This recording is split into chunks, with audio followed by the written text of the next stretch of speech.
Welcome to SEC Sports Roundtable. This is your host, Shane Bailey.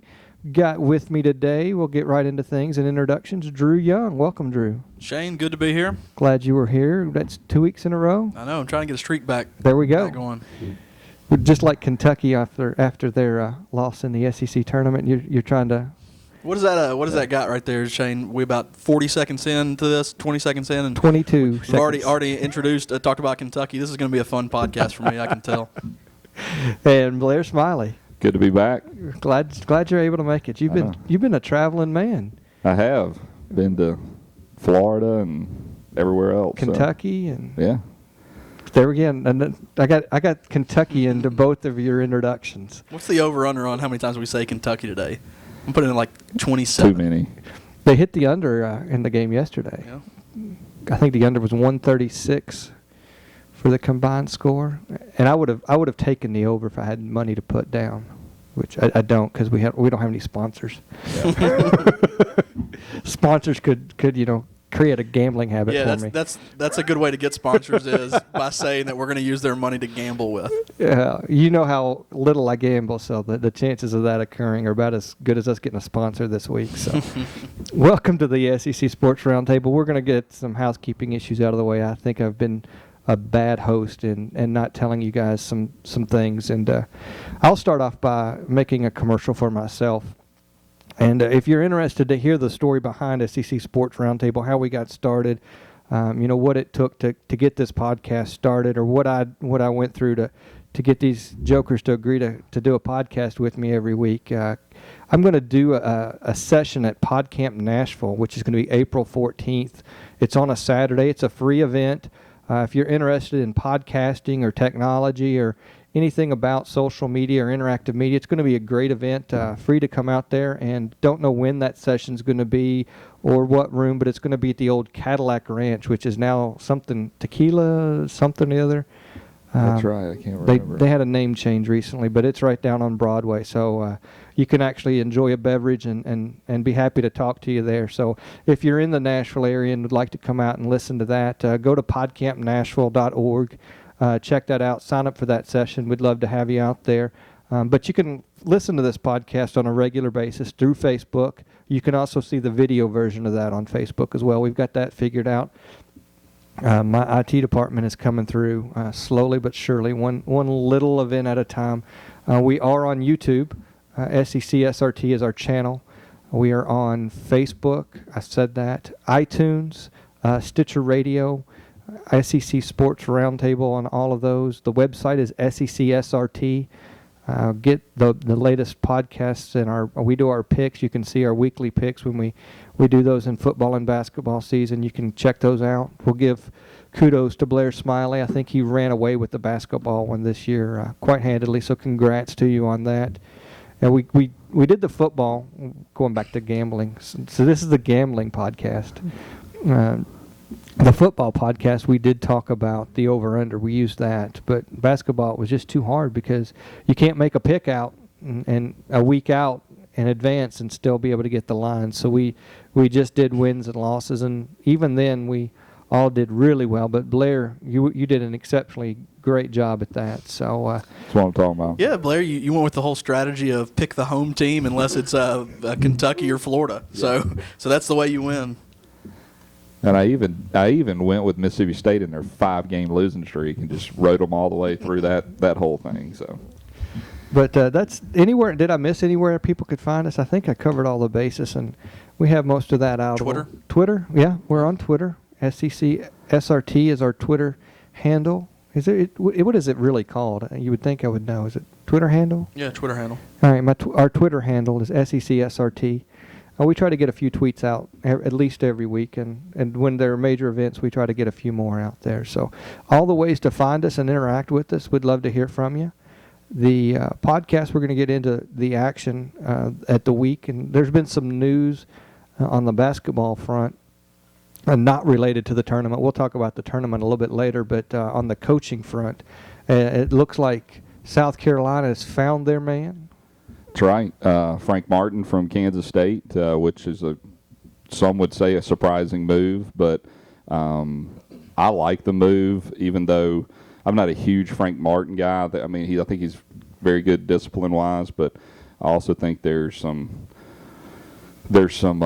possible skeletons in the closet in the past. But I mean, they came out with a $12 million deal over 6 years, I think is what it came out to be, roughly $1.9 million, which jumped him to, I think, 4th in the SEC, highest paid coaches. So I think it was a very bold move by South Carolina. I like the aggressiveness that they actually put there.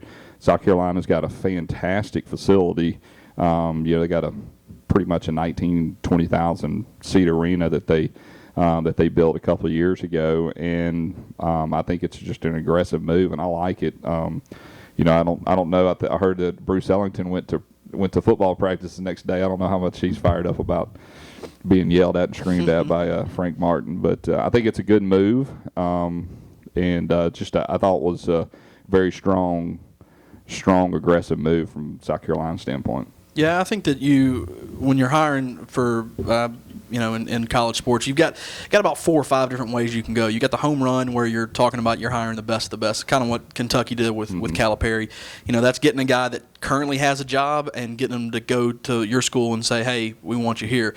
I think South Carolina went with the next level. They didn't get that home run, but they got a proven guy that's been to some tournaments that has shown that he can win not at a mid-major. This is at a major conference school, and just said, "Hey, the grass is greener. You need to jump off that ship of the Big 12 and come on over." And so, I would say this is about as good of a hire as you can make for South Carolina in hiring a guy that's, if you're not a traditional, powerhouse basketball school, and we'll admit that, I mean, other than a few years in the mid to late 90s, I guess, South Carolina's, I would say, been almost irrelevant in basketball. So a huge hire for them. I think that, who knows if it'll work out, but if you're a South Carolina fan, and I'm sure Mark, you've talked to him, I'm sure he's pumped about the hire. Yeah, and I think the interesting thing about it is that if you go back to the Darren Horn, we've kind of covered this pretty extensively throughout the basketball season, but Derek Horn was in a situation where he was it was kind of borderline possibly going to get fired at Western Kentucky, and he makes that run through the tournament and then actually takes that to South Carolina. But if you remember that surge, it came down to Darren Horn and Greg Marshall, and Greg Marshall was at Winthrop, I think, at the time, which is South Carolina based, and they went with the Darren Horn, the younger, kind of sexier pick, and it didn't work out. And Greg Marshall's actually going, was he at Wichita State? Yeah. And it was pretty interesting to find out. He wasn't even really, because pretty much sounded like he was going to be kind of the first person they went after, and actually read that he made $1.5 million at Wichita State. Means that's pretty. That's a shocker. Yeah, it was. It was a shocker. That's a good one there, Shane. But I think it was aggressive move, and it's kind of interesting how these basketball searches work. Going through the Mississippi State thing that we're going through is that it's all third party stuff. Frank Martin could sit there on CBS and say he hasn't talked to South Carolina, but it was basically a done deal. The board of directors or board of trustees had to kind of get together, accept him, and then they could truly, from a school standpoint, be able to offer him the contract. So it's kind of neat how those things work out. But I think it's a very good move from South Carolina's standpoint. What do you think about? If we're good to go on to Mississippi State, me and Shane, you and I talked about this last week, but neither of us have a ton of insight. Yeah. I guess finally reports have come out, here in Nashville locally, a big interest in one of the assistants at Vanderbilt for that Mississippi State job. What are you hearing? Well, I think this has been kind of interesting, following, previous to Scott Strickland, the AD at State was Greg Byrne, who's at Arizona now. And when he made the hire with Dan Mullen, it took 2 weeks, and really nobody could get a gauge on it. And Scott Strickland's search, this is really his first major hire. He's made some in the Olympic sports, girls softball, and some of the other stuff. But it's been one of those things where a lot of stuff is kind of leaking out and getting out, but you can tell that nobody really has a sense of what's going to happen. So kind of the latest thing is the Mueller guy, Dan Mueller, which I think is funny with Dan Mullen and Dan Mueller as the head coaches would be interesting. But I don't really see anything there, but that way they only have to white out the last half of the name and change it. Yeah. Exactly. But it's one of those things where Mississippi State's making the first hire outside of the program in men's basketball in 31 years, because Richard Williams, who preceded Rick Stansberry, was the head assistant for, and I'm drawing a blank on the guy that was there, and then Rick Stansberry followed Richard Williams. So for 31 years, they've actually had somebody within the program. So I think it's going to be for the first time somebody they're going outside of the program, and I don't think there's a timetable on it, and I'm interested to see what actually happens and what really comes through. I know the latest thing with the Final Four is Kenny Payne, the head assistant for Kentucky, who is a Mississippi native, which is kind of interesting because I grew up in 1985 when he won Mississippi's Player of the Year. He was at Northeast Jones, which is in Laurel, Mississippi, which my dad was a principal at Watkins High School in Laurel, Mississippi. And so I actually grew up watching him literally 5 miles down the road, and he was like one of my favorite players. He went to Louisville with the Purvis Ellison whole guys in 86 and all of those, that little run to 89. So he's got a big background. The problem with him is that he's got the Wild West ties with Calipari. He was playing overseas, those types of things. He got into coaching through Nike and Wild West in Oregon, and was at Oregon as the top assistant there for the last 6 years of whatever the coach was there. I can't remember his name that was let go. So it's going to be interesting. I mean, I think it could be. I mean, Scott Strickland has hired nothing but assistants in his tenure as a coach, but I'm really interested to see exactly what we get. I don't think, I heard local news this week talk about the basketball programs in the SEC, and they basically listed both Mississippi schools as basically the bottom of the threshold. And I don't believe that at all with Mississippi State. I still think it's a top 5 program with what Stansberry did. Top 5 program in the SEC. Okay. Because not top 5. Because my next question was for you to convince me that Mississippi State's a good. But I mean, if you take a look at the last 15 years, Stansberry was there 14 years, but the last 15 years, it's pretty remarkable. Outside of Kentucky and Florida, they have most wins of any SEC school. And Stansberry actually had a winning record against every school in the SEC except Kentucky in a 14-year period. So, and you can't go. I know that a lot of people kind of get on this bandwagon of the East being so dominant but I mean, if you take a 15-year period, there was a time there where the East was not as dominant as it could be. Kentucky went on their stretch with Tubby and Billy the Kid, where they weren't as dominant, and Tennessee kind of had their ups and downs until they got Bruce Pearl, and Florida was kind of a hit or miss until they ran that couple national championships. And you had Alabama and LSU, even Auburn actually had some good squads there for a little bit. So I think it's pretty good. They got a $12 million practice facility that they just kind of built. So I think if somebody actually takes a serious look at it, they're going to pay. I think they're going to pay decent amount of money. I think they'll pay anywhere from 1.2 to 1.5, depending on who it is and what their experience level is. So, I'm excited to see what it's going to be. But I think patience is something that has to kind of take hold. I mean, you lose Moultrie, who's going to the NBA. You lose Sidney, who's already hired an agent. He's gone, and you lost DeBost, and you lost DeVell Smith, who was a little freshman point guard that was in and out this year with the health issues, and he's left out of school. So, I mean, you really have Rodney Hood, and you have the shooter from Knoxville, and Jalen Steele, and that's really it. So you're rebuilding, and it's a total rebuild deal. So I think that's what's got some people, like a Bryce Drew, who's going to be loaded at Valpo next year, saying, well, I might need to hold off a little bit, after just being here 1 year. So I'm curious. I heard some of those same local talk radio guys talking about the Mississippi State job, and as a Kentucky fan, the local radio is just so misguided about anything that's not related to UT. And if anybody listening in the Nashville area, they know what station we're talking about. Yeah. And it surprised me for them to come across so strongly against the Mississippi State job and how unattractive it really was, because I've been there. The facilities are pretty good. Yeah. I mean, it's not like you've got bad facilities in the SEC Anywhere. but you've got really good facilities there for the basketball program. Yeah, from a basketball standpoint, they got the best practice facility in the SEC, even Kentucky, practice facility-wise. And Kentucky can build one tomorrow for $15 million. But Kentucky practices a lot of times at Memorial out of the historic nature of that place, and that's one reason why they do that.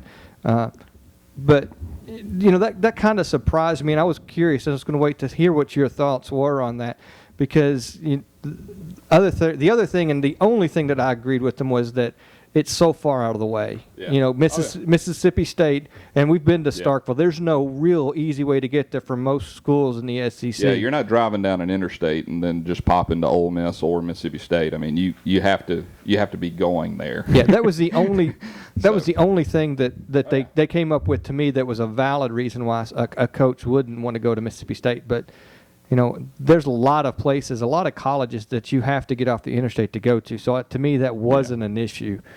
And I think for me, I mean, I think 16 days into it or 17 days into it, which is not a long period of time. I mean, you're talking just a little over 2 weeks. You think it could be because they got to wait for the UK assistant? I think it's because they were waiting for this weekend to be able to talk to everybody that you can have access to in New Orleans with the coaching tournament. I mean, that's kind of always been the place to do things. And I think that they can still go back to their Murray State options or some of those options that were earlier candidates. I think he's going and interviewing, 7 to 8 people that he thinks are going to possibly be there and make a legitimate decision from that standpoint. I think fans, and I think with the social media and the Twitter and everything, it's kind of all these reports have come out that they've interviewed, and so people are thinking they're wanting that immediate timetable. And I think Strickland even came out on Twitter this week to kind of let everybody know there's not a timetable. We're going to hire the right person. So I think anybody that's actually reporting anything doesn't truly know yet. Drew, what are your thoughts? I don't know. I mean, I kind of agree with a lot of that. I think that it's hard because I argue. I've made this argument numerous times during Tennessee's coaching searches, how Tennessee is a destination job and how it I think we build it up a little more in our head when we're a fan. Yeah. I do think that Mississippi State, it's hard because when I look at it, yes, in the SEC West, I mean, I think it's a very desirable job. Now, I don't know, though. I mean, I think location does matter with these kids. I do think with the right hire, if you brought John Calipari over, then it'd be the best job in the country. Yeah. So it really has a lot to do with who you hire. But let's face it, Lexington, aside from basketball, there's not a lot to do or a lot going on in Lexington, Kentucky. Well, sure. Well, yeah. Why is Birmingham, Alabama, or not Birmingham, Tuscaloosa, Alabama, why are they the end-all, be-all for football now? It's because of who they have in there and the perception that they've built right now. Yeah. Do I think you can get that at Mississippi State? Absolutely. I think you can. I think it's going to be very tough. You're going to have to get the right coach in at a place like Mississippi State and a place like Tennessee. It's not going to be easy any way stretch of the imagination, because I think even with Texas A&M and Missouri coming in from a basketball standpoint, I mean, it's just going to get even bigger. The thing that Mississippi State has had is the dominance in-state over Ole Miss in basketball, and the actual balloon of AAU ball in Jackson, Mississippi. I mean, that is where Rick Stansbury made his money, and it's still where they can actually produce enough talent. The problem that Stansbury ran into, and really the problem and the perception that has made Mississippi State kind of, and I'll be the first to admit this, I mean, Stansbury's had 18 transfers since 2007 or 2008. So there's been 18 players that have transferred out of the system. I think it's a product of the AAU system, in that it's, hey, if I don't get enough playing time, I'm just leaving. There's not, a place like Kentucky where John Calipari can get the top, 5 out of the top 45 or top 50 players, where they legitimately have a shot to go to the NBA. After 1 year, he gets them in and emotionally can get them to play defense and get them to actually perform as a team, which he does it better than anybody. But I do think it's going to be very difficult. It's not an easy place. I think that's one of the things Rick Stansbury could do. He could recruit, and I think we all know that. And I think that's what sustained his ability to win games. But it's not going to be an easy thing. And I don't think we're going to go out and get a Frank Martin, but I think it's going to be I think they're going to be looking more towards a young, and I would not be surprised if it's going to be a top assistant or a young guy that's been a head coach at a mid-major program. You've also said on this podcast a number of times he can recruit, but the one thing Stansbury couldn't do was coach, especially when it came to a big game. Yeah, and what really has actually happened, the problem that he could actually coach enough, but the problem he could do is he couldn't actually get kids to. He had a hard problem with the meshing of kids. I mean, it was just a hard. I think Sydney being there the last 3 years is a culprit of what downturned his whole thing. But it's just one of those things where sometimes when you start getting that perception, and I've even seen it with regards to Arnett Moultrie, them talking about once he gets the Mississippi State uniform off of him and he goes to an NBA team and actually works out, his stock is probably going to rise because it was just part of that kind of me world that was kind of there the last couple of years. Well, let's change subjects a little bit and talk about another thing that's going on this spring, and that's spring football. And everything's been quiet on the football front for the most part. I mean, except for I can only think of two teams that you're really hearing any news coming from their camps. And we'll start off with the Georgia camp, where some of the players had a little too much fun in spring break and didn't realize that the brownies that they were eating were laced with marijuana. Yeah, I'm sure that's exactly what it was. Because that'll trigger a positive test. Yes. Yeah. I don't know. You could eat the whole batch of it. I'm sure either way it'll get a positive test. And again, I'm going to talk for a second about the local Nashville radio. They got on this big kick about who would bring brownies to spring break. I'm going to tell you as a guy who likes to party a little bit, and we've been to a few parties. Drew's had some parties, and when brownies are sitting on the table, they're not pot brownies, but they're just brownies. I am a happy man that there's brownies there and a beer in my hand. So I could understand where they were coming from, that they would be extremely excited that brownies would be sitting at their table in the middle of spring break. So where they're coming from that wouldn't be normal is dumbfounded. I would be kissing the girl that brought brownies to my party at spring break. That's all I'm saying. I think we focus on the wrong thing so much. It's so – people have to open their eyes. I mean, whether you like it or not, there's an incredible percentage of players in college sports. No.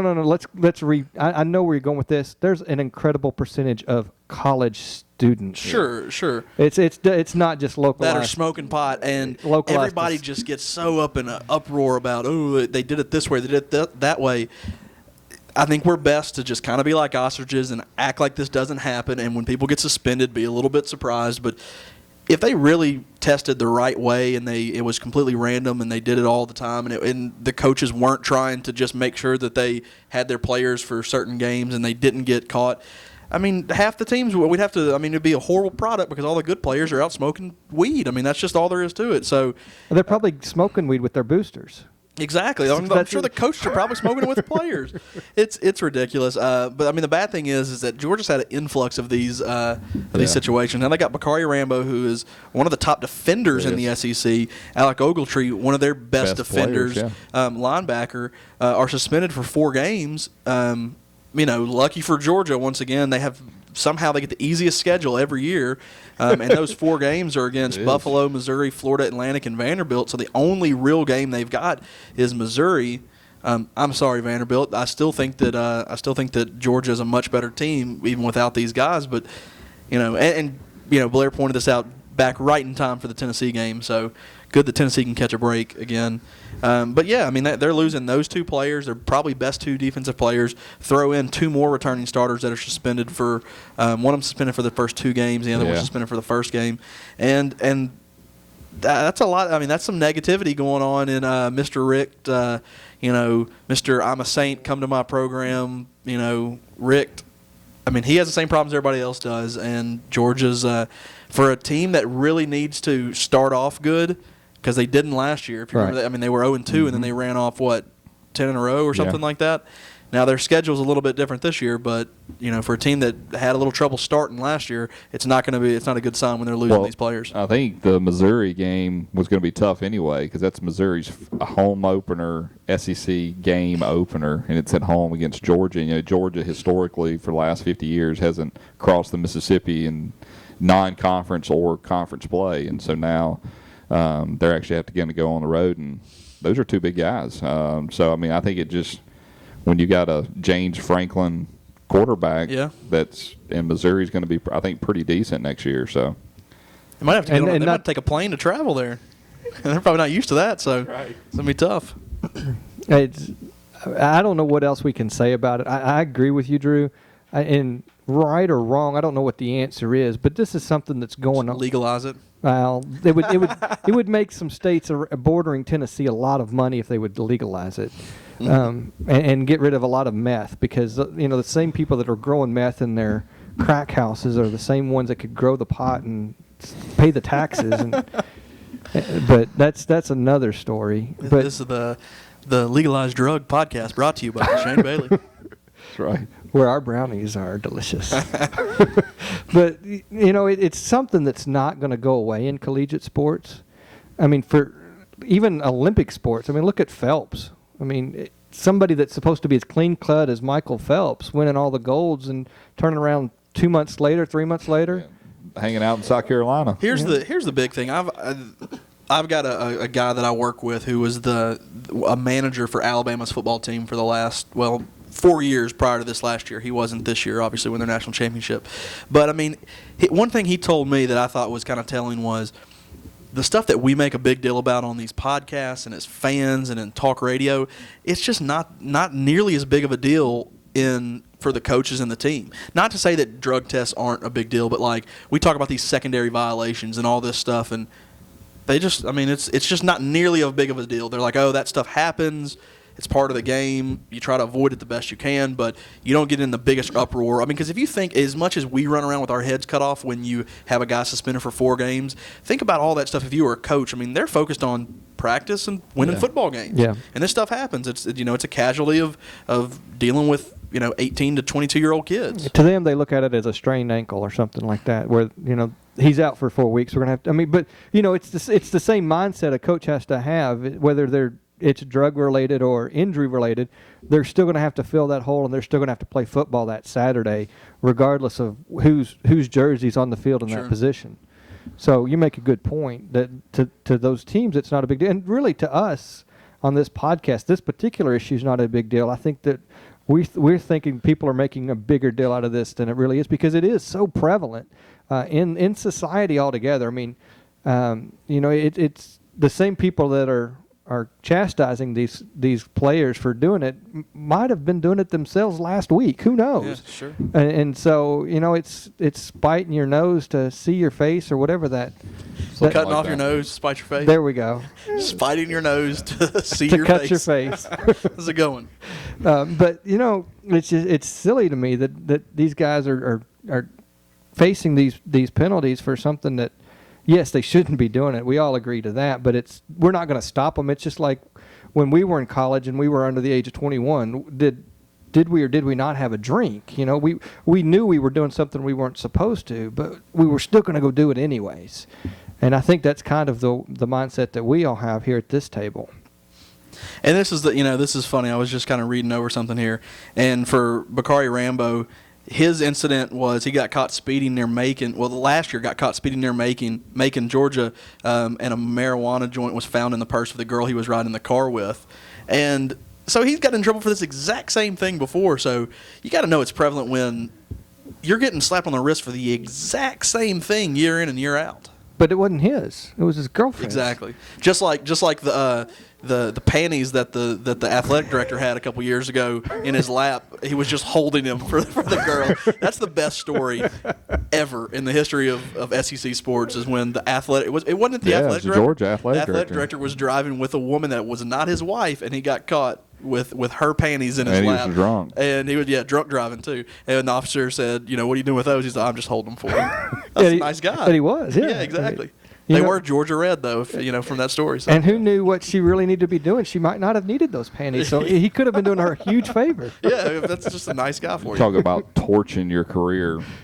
Is he let go? Is he done? Oh, yeah. yeah. I didn't really. And he was probably he was under 40 and one of the better athletic directors and 40 under 40 right yeah. there. Yep. No more. Yeah. Well, let's go on and change subjects. I think Drew's been getting us on the pot subject to keep us away from UT, where there's some other news on the football front. What's going on with Rodgers down there? They've kept it kind of quiet. I don't really know exactly. Here's the deal: this is a 19, 20-year-old kid that does not have the right attitude that he needs to have. He's not doing egregious things. He's not getting caught with marijuana. He just does not have the right attitude you're supposed to have. He's getting a lot of chances, and he's getting those chances because he's one of the best players in the SEC, much less on a rebuilding Tennessee team. People get frustrated and go, "Why don't you just cut him?" Well, that just doesn't work when you're on the hot seat for your job and you've got a kid that is, once again, not going out and robbing people like Tennessee's had. He's not going out to the best of our knowledge and getting caught, doing drugs like a lot of Tennessee players have, and he's not going out and getting drunk driving or getting in fights like a lot of Tennessee players have. You're going to give him a lot of slack. I mean, that's all there is to it. He had a few things that he had to do. I've heard rumors that he was actually suspended this last week for not completing extra conditioning. Yeah, I think part of the big problem is he's butted heads with the strength coach. And there's rumors he threatened him as well. Probably. I mean, why not? He's a 19-year-old kid. I mean, once again, he has a me first attitude, and that is not what you need. Now, last year you have to look at all the injuries and all the obstacles that Tennessee had. It would be easy to see how a kid could go in there and say, "I need to get mine." Right. Is it the right attitude to have? Absolutely not. None of us will agree that that's what you're supposed to do. But once again, you're dealing with adolescents here that are going to make the wrong choices. And hopefully, I mean, the reports are that Tyler Bray and Justin Hunter got together. Here's the tough thing: is you got a kid like Justin Hunter who's got his head on so straight, and he has an injury. I mean, this kid, he can choose what he wants to do. I mean, if he wants to play in the NFL, sure, you can probably play in the NFL. You want to win an Olympic gold medal? Yeah. I mean, this is incredible long jumper and hurdler. I mean, this is an athlete that has adversity thrown at him, and he's got the right attitude. And you've got this guy who doesn't have that adversity, and he's got the wrong attitude. And maybe that's what it is. It's one of those things where experience is something that when you need it, you don't have it, but once you have it, you won't need it again. One of those sayings. I probably butchered that the way you did yours much better than mine. Yeah, but it's one of those things where maybe getting suspended or something, maybe that'll teach him a lesson. Well, that's the whole thing. He was essentially suspended from the day of practice, but it really wasn't a suspension according to Derek Dooley. And it was kind of interesting how the media was asking him the questions, and then of course him doing all the Georgia State stuff on the Twitter and all that kind of stuff. He's just really immature. He's not doing anything like you're talking about, where he's going out and robbing places and all that kind of jazz. But the interesting thing, I did hear that last year, when Hunter was healthy and he was the star, he was the better player, that Derek or whatever, however you say it, was actually kind of a model citizen, because he kind of had to go with the flow, and then when he was hurt. Over the course of that rest of the year, with him kind of being the guy and having to be the guy that needed everything, he kind of got more ego, selfish and ego, and it kind of bled through the team. And I think Tyler Bray didn't handle his injury very well, and I think he was, obviously, we know from last spring that he wasn't working the way that a Peyton Manning works, or there's not many of those that do that. But that's going to be the interesting thing, is to kind of see, Hunter. And him coming back, and and the attitude that he actually has, and how that kind of meshes. I'm sorry, with them. I mean, because I think it could mess with them too. Yeah. The thing about it is that it could lead to a problem where you keep giving a guy chances and chances, even though they're not doing something bad, so to speak. They're just handling it immature, and at some point in time, you got to do something about it. Yeah, you get the attitude of, I can keep doing this, and all I'm getting suspended for is one practice, and then I apologize and come back. You think you can get away with stuff. I get that. Here's the tough thing, though. As a Tennessee fan and as Derek Dooley, you look at what do you think Tennessee's strengths are next year? I mean, I would say that there is their depth and their experience now. You've got guys that have played for 2 years, and they're coming back for their third year, and they're probably their strongest point is their receiving core. Okay, let's just suppose Tennessee has Rodgers in there.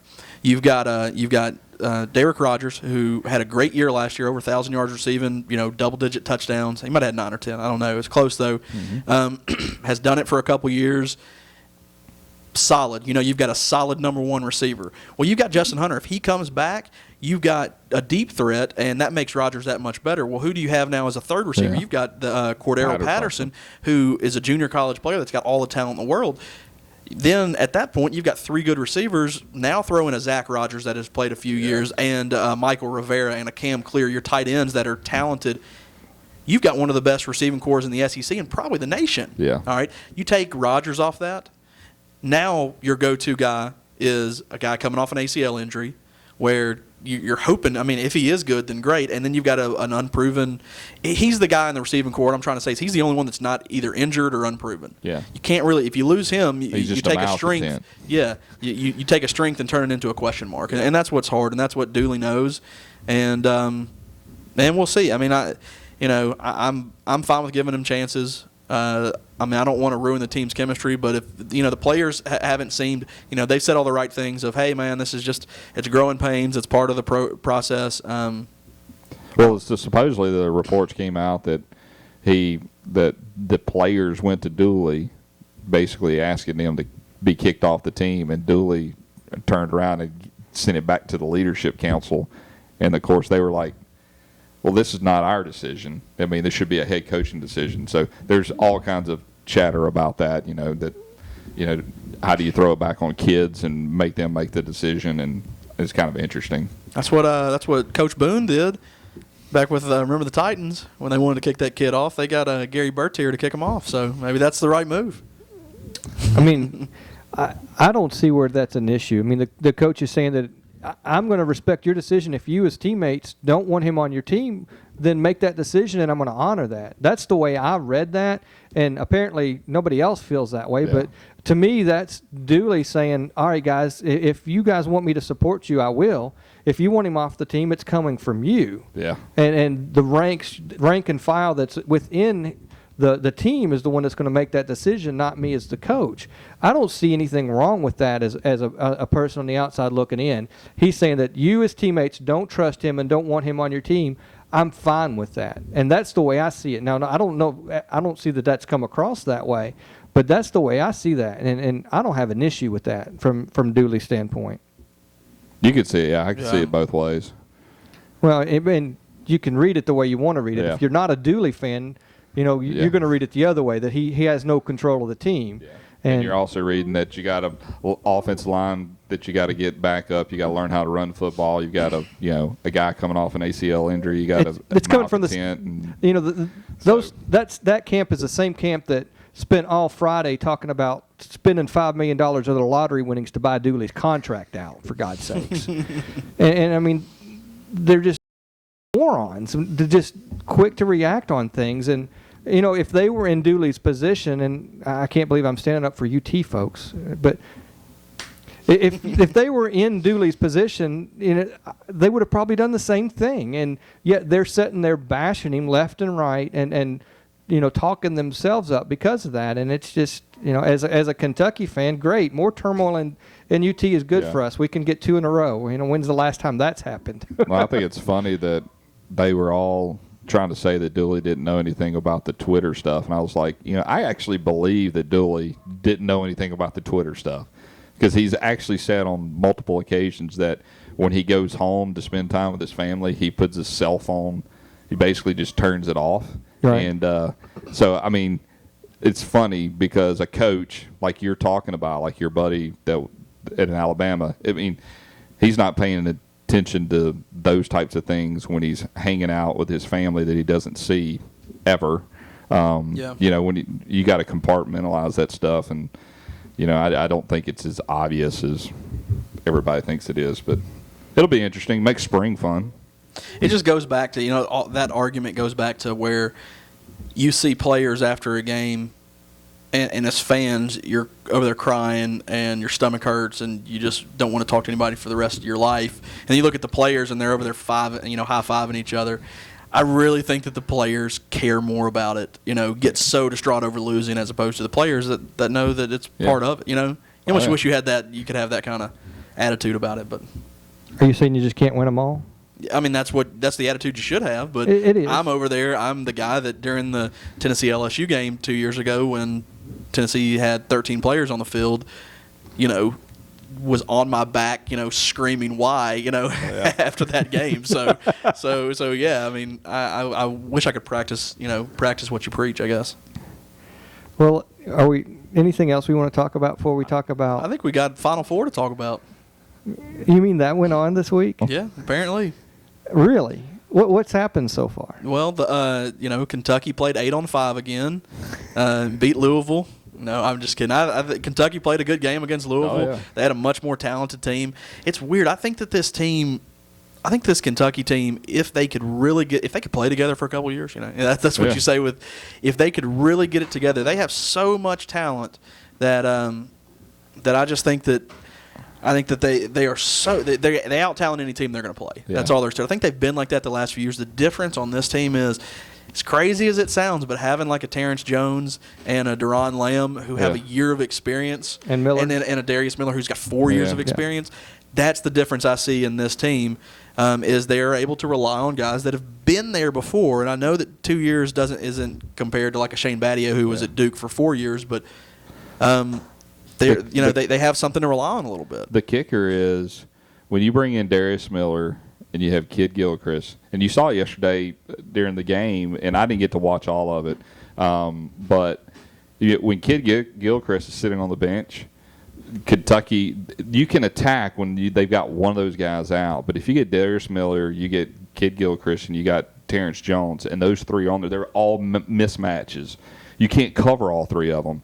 And when they get those, that's the thing about them is that they can run the floor or they could slow it down and play defense and run a half court a set. But it's kind of weird because Davis is just a guy. It's just like last night. He's not going to back you down and out physically. He's going to use his skill set. But even if he's not as big of a mismatch as when you get Kid Gilchrist and who are you going to put on them? And then that's where you don't have a 2, 3, and 4 guy that all can match up. You're going to have one mismatch, and that's where they just end up killing people. And the problem with Louisville, and I love Louisville because my wife is a huge Louisville fan, and I watched that game last night, and you got to give Pitino everything. I mean, they just slugfest as good as they could do it. They can't shoot the basketball, and they haven't been able to shoot the basketball all year. And the fact that they are in the Final Four, one game away from national championship, is probably one of the better coaching jobs Pitino's done because they literally can't shoot the basketball. What'd they shoot yesterday, Louisville? I mean, I remember seeing the stats about how Kentucky got out-rebounded, but you have to look at that because they kept missing shots on the offensive rebounds. They were so outnumbered. That Louisville had so many more offensive rebounds than Kentucky, but it was because they were missing so many shots. And another stat, and I have no idea how in the world we would ever be able to figure this one out, but I would love to see a statistic on Kentucky's team this year on the percent of shots they've made when there's less than 5 seconds left in the shot clock, because they run that half-court offense to perfection. I mean, they run it down in 7 second start, and then they run that play, and more times than not, I bet they're close to 70-80% for that half-court offense. When they do that, when they need that full shot clock, they're making it. Yeah. If not, they've made the rebound and have reset themselves up. And to me, that's a statistic that I would love to see how it actually plays out. My mind could be playing complete tricks on me. But it just and I saw them do that 3 or 4 times in yesterday's game where they used up the entire shot clock, and then when they needed to take it into the basket to score points, they went to the paint and got the 2 points. Louisville shot 35% from the field compared to Kentucky's 58%. Yeah. And Kentucky, that was they're so good at driving to the basket. Just the way that game started off with Teague driving to the basket, layup. Lamb drive to the basket. Kid Gilchrist gets a 5-footer, and then you're driving to the basket, and you got to crash on the guy because he just made a layup, so he just throws it up in front of the rim, and you've got Terrence Jones or you've got Anthony Davis to dunk it. I mean, they are so much fun to watch on just alley-oops. I mean, they throw so many of them. They have so many just opportunities right around the rim, and they just, they outclassed Louisville. I mean, they had a better team, and I agree with you. I thought that Louisville, you look at them and – I mean, how many times did Louisville get it within 3 or get it, I mean, they had the game tied, I mean, what was it, 51 all? And then a 50-50 charge block call went Kentucky's way. Yeah, but I mean, how many possessions where they could actually got the thing tied, got it into the lead, taking a 4-0 run, 5-0 run to a 7 or 8 run, and you just can't do it against Kentucky. You exhaust so much energy with it. And I mean, if you're Louisville and you're sitting there at halftime, you're like, they shot 66% in the first half or whatever it was. It was really high. And Louisville shot like 30. So it was kind of crazy. But as a Kentucky fan, the one thing I was never comfortable with that game the entire time. I mean, I was more comfortable with the Vandy loss. I thought we had a better chance of winning that game than I did this game yesterday. And I was expecting Louisville to at any moment start making shots, because if you watch a lot of their missed shots, they had good looks. Yeah. They had great looks at the basket. Even their rebounds, when they'd go back up, they were missing some just crazy stuff. I mean, they missed dunks. Mm-hmm. I mean, they missed 2 or 3 dunks, and every time they were doing that, it's like all of a sudden something's going to start clicking on them, and they're going to start making those shots, and Kentucky's not going to be able to answer, because if Louisville would have made more shots, Kentucky would have lost that game. Oh, yeah. It would have been, I mean, as good as Kentucky played, Louisville lost the game themselves. And as a Kentucky fan, I'm glad that we have the victory. But you look at that match, and it's you got to throw all the things out when it's Kentucky Louisville. It's just a different game. But there were so many reasons that Louisville could have won that game, and Kentucky still squeaked by. That as a Kentucky fan, I'm extremely grateful, because that makes the Kansas matchup coming up Monday night, so much more to look forward to, because they got that bad one out of their way, so to speak, and still won. Well, I don't think it was necessarily as much of a bad game. Oh, I did. Oh. I mean, I still think Kentucky didn't play bad at all. Yeah, I mean, when you shoot 58% from the floor, you're not playing bad. I think they allowed some runs. I'm telling you, I mean, we talk about this Kentucky team, and they have beat everybody in front of them. I do think there are a couple things that if they run into, and I don't think Kansas matches up as well as some of the other teams would. I was more worried about Ohio State than Kansas. If you get a team that gets hot, shooting threes like a Wisconsin or something like that, or an Indiana, if they can just get hot from behind the arc, or Vanderbilt, and Vanderbilt really didn't in their last game. The thing that Vanderbilt did is their other thing is if you get their big players in foul trouble, and in that Vanderbilt game you had Kid Gilchrist foul out, you had Deron Lamb have 4 fouls, and some of those fouls towards the end of the game, but they had people in foul trouble the entire time. And in the Indiana game, I know Anthony Davis sat out most of that game. In foul trouble. He had 4 fouls in that game. So I think the two things, and Indiana shot 60% from 3-point range. I think the big things is if you get, it's exactly what you said, Blair. If you can get one of those big Davis, Jones, Kid Gilchrist in foul trouble, or you're hitting your shots, you have a chance. I haven't watched Kansas enough to really know. I don't feel like they're as good of a shooting team as some of the others. I don't think so either. The thing that they got big guards, so that negates a little bit of what Kentucky's always had strengths with. They've got big guards, so that won't be as easy as Ben. And then they've got I think a Player of the Year candidate in Thomas Robinson down low. Yes. But I think it is kind of weird. I don't think they have as much depth but they've got that big kid, the Withy or whatever his name is, the big white kid down low. I mean, he did it against Ohio State. He did it against the team previous. I can't remember who they played, but he was the guy. I mean, he owned the paint. And, the thing I think in this one is Bill Self, who I think is probably the best coach. I like him as probably the best coach in basketball, college basketball. It's an intriguing matchup with him being matched up with Calipari again on that national championship. We know what happened there last time. But how long ago was that Memphis game? 07 or right or something. Yeah. That was like the year or two before he came to Kentucky. Kentucky, yeah. You think if Kentucky's up 3 late, they'll foul, as opposed to letting? Yeah. It depends on the fouls to give. If they have a foul to give, they're not going to do the Indiana thing again. No, I'm talking about like they did in the Memphis game when Memphis was up 3 with like under 5 or 6 seconds left, and they didn't foul, and they let Chalmers hit that 3 on them and go into overtime and lost that game. I'm just saying they'll foul. Yeah. But that's interesting that Cal's had his first loss in the regular season this year was because of not fouling. And then you go back to the Memphis game, and it's not fouling that cost them that game. It's a strategy that you either have or you don't. Now, Bill Self, if you watched that game last night, they were up 3, and they fouled Aaron Kraft, and Aaron Kraft made the first one. Especially if you can put them on the line. Yeah, I mean, exactly. that's the whole kicker to it. It just takes time off, and now you're under. What was it's even better? Clark Kellogg was saying, under 6 seconds. I definitely believe in it, and it was over 6 seconds, and they fouled with, around 7 or 8 seconds left.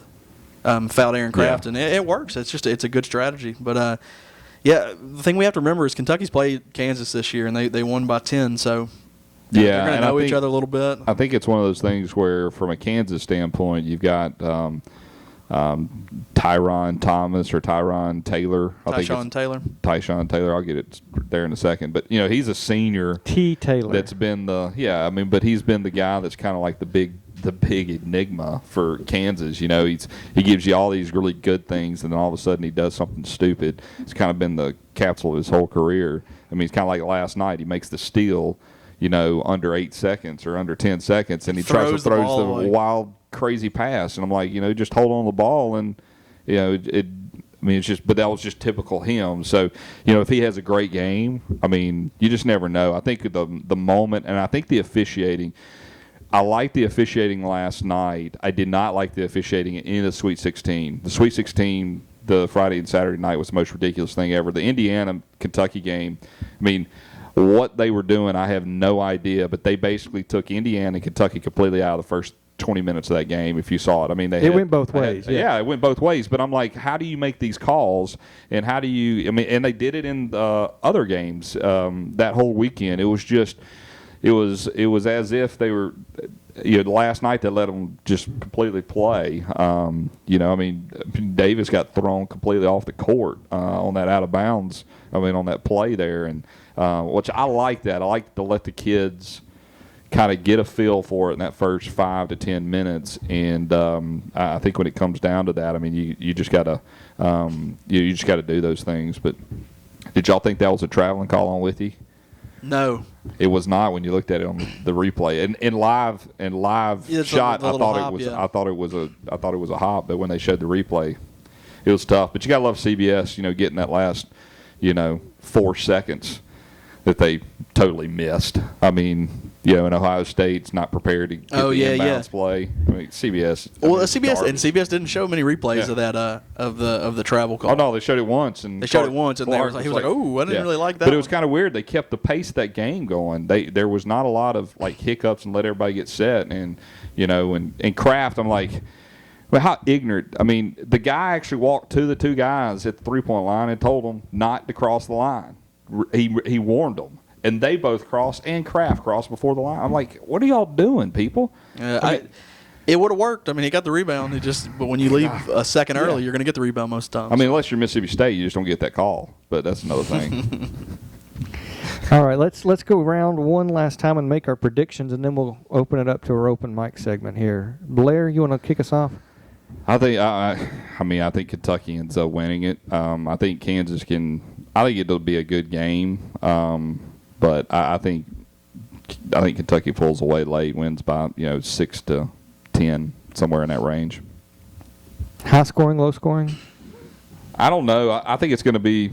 I think we're going to get in the 70s. I think it'll be decent. I don't think it's going to be run away or anything, but I don't think it's going to be a 50 or 60 point game.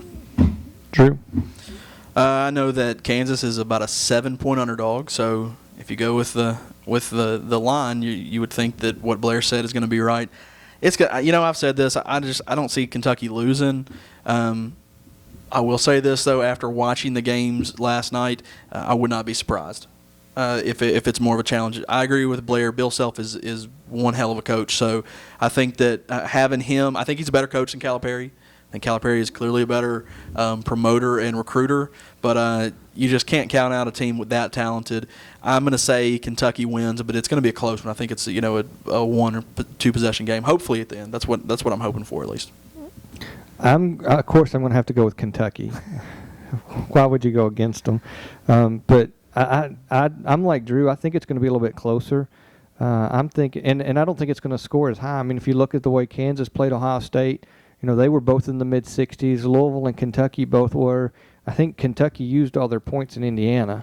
And so I think a mid to low 60s, like a 66-64 game or 65-64, something like that is where I see it ending up. I think they'll have a better feel tomorrow night than they did the other night because, and I hope I'm completely wrong. 74,000 people. Put it in the middle of that arena. That's got to be a tough thing to get adjusted on. Yeah, and the good news for that though is they've already had they've each played a game in that arena.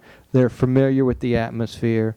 It's going to be a sea of blue regardless. Because if you notice, there was a lot of Kansas fans at the game. They were predicting the largest crowd in Louisiana horse racing today because there was like 50,000 Kentucky fans that were in there, and there's had a nothing race to there, do just today. like the Louisiana sweepstakes or something. I don't know what it's called. Run today, so they're estimating the largest crowd in the history.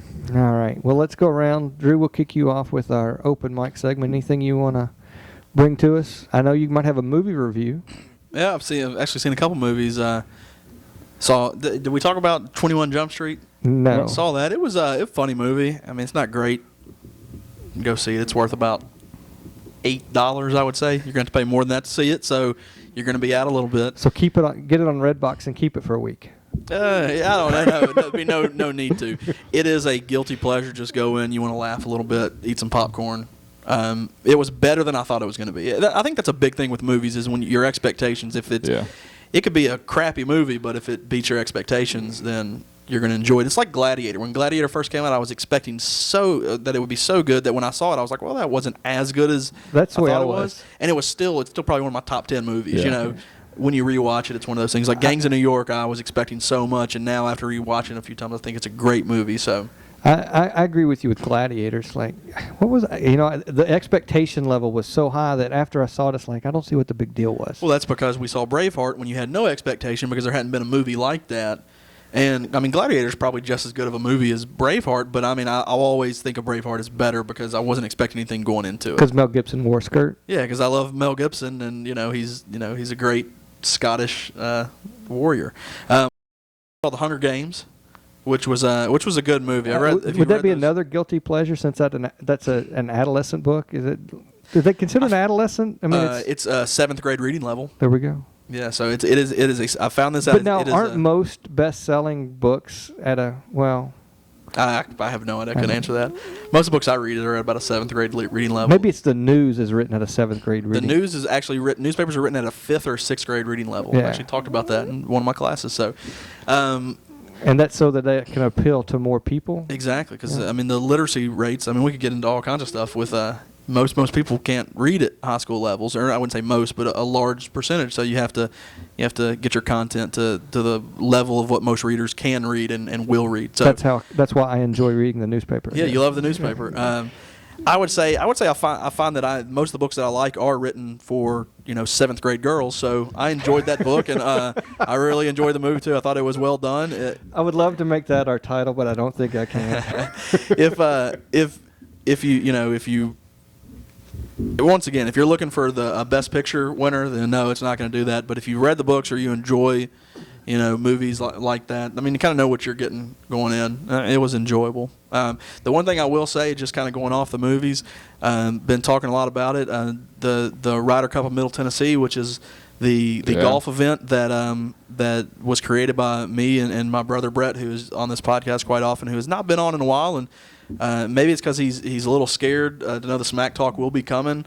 I know that most listeners just don't care, but I'm on a podcast, and I'm gonna say that the Drew Crew is gonna look to win for the third time in 4 years. You're avenging your loss, right? Yeah. Oh, we got killed. I think we lost 22-11 last year. You were on a 2-game winning streak. Yeah, won the first 2 years and made some adjustments to the roster. You know, we had to cut a few players and had some open tryouts, and we've got a team that we're ready to go.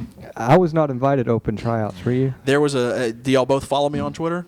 Yes. Yes. Did y'all not get the tweet where I said, "Please send me your resume and why you would be a good pick"? I didn't get one from you guys. I didn't see that tweet.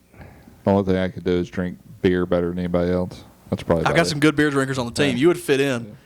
I will say this: I'm with 2 of the better beer drinkers I know. So if we have a one of those beer fest drinking teams, then y'all will definitely be 1 and 1A. Well, we appreciate that. Blair, we're good. I'm looking forward to this weekend. Going to go back to Mississippi for Easter and going to go run in the 10K in Crescent City Classic down in New Orleans. So that means your dad will walk and still finish Actually, faster my than dad's me? got a broken toe, so it is both Heather and Paige and myself are the only ones that are actually going to be venturing out. So we're going to have some Jello shots along the way and some beignets and that type of stuff. Nothing says Easter like 10Ks and Jello shots. Yeah. So looking forward to that. So we'll get to spend the day in New Orleans and go have me a little mother's little lunch there and maybe get some red beans and rice with a side of ham or something good. So, but I do have a new beer that y'all should try. Went to Soul in downtown Franklin last night, and they have done away with their Dos Equis. I was in kind of the Mexican theme, and they did away with their Dos Equis draft, and so I'm not a big bottle beer guy. So they replaced it with a Pilsner that is Mama's Little Yellow Pills, and it was really good. Mama's Little Yellow Pills. And you can only get that at Soul and... I don't know where you can get it. It's the first time I ever heard of it. It was good. Good stuff. So, and then, of course, they had the 16-ounce PBR that I had to go with second, but that's a different story for another day. All right. Well, I don't really have any major news. It's been a rough couple of weeks for me with the job. I've done a lot more extra hours than I was expecting to, so not catching up on. Damn those jobs, getting away a living, man. I tell you what, missing tweets to play golf, and I'm glad I'm not participating. I will say this: I'm glad I am not participating. Well, maybe I am a little upset that I don't get to participate in the 10K because I remember Turkey Trot where I thought I was running and Blair and his father walked the whole 5 miles and they still finished ahead of me. So yeah, he's an animal. That's for sure. He's got a fast walk. We'll say that. I haven't even trained, so it's going to be awful. I got plantar fasciitis too, so that'll be good stuff.